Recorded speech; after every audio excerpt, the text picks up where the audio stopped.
Ele pediu, pai, eu quero comer. E não tinha nada na geladeira, não tinha nada no armário. E ele pedindo, filho, eu não tenho nada. Aí eu comecei a chorar, ele chorou.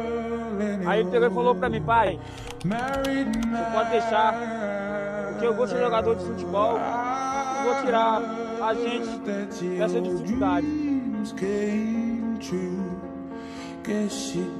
Meu pai não virou jogador de futebol, então eu quero transformar a vida dele pra ser jogador.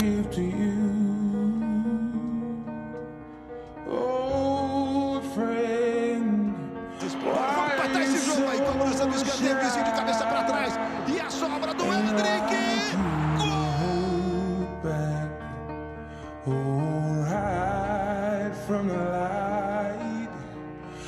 Hate to turn up out of the blue uninvited, but I couldn't stay away. I couldn't